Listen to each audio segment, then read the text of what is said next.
Nu, bl...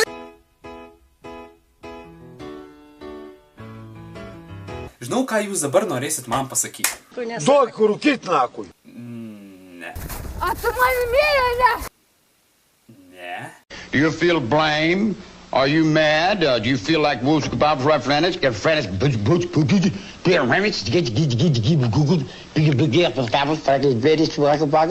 Kas? Ne, nu, dabar jūs turėtumėt manęs paklausti, Simai, kodėl nėra fone jokios muzikos, kodėl tyla? Ar ne?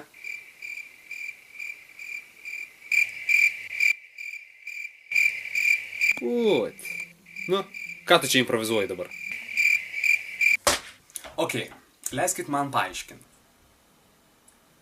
Ne, prašau, leiskit man paaiškinti. Leiskit tiesiog, nu, pasireikšt man. Prašau, nu. Taigi niekas nieko nesako. Tai nesi tikra mano mama.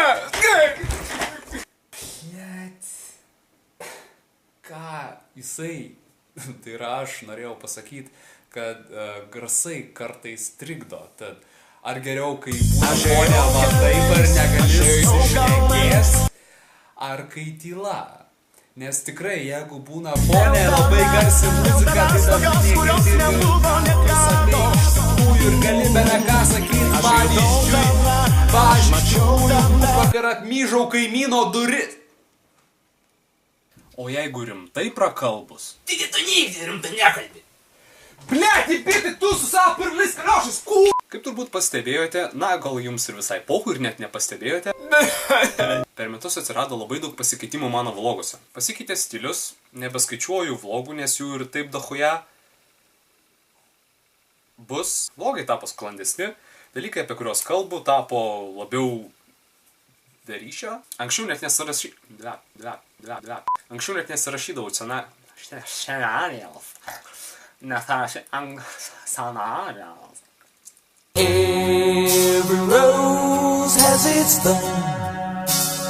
Anksčiau net nesirašydavau scenarijaus, viskas būdavo ekspromtu, atsisėsdavau priešais kameras, sugalvodavau, ką pasakyti.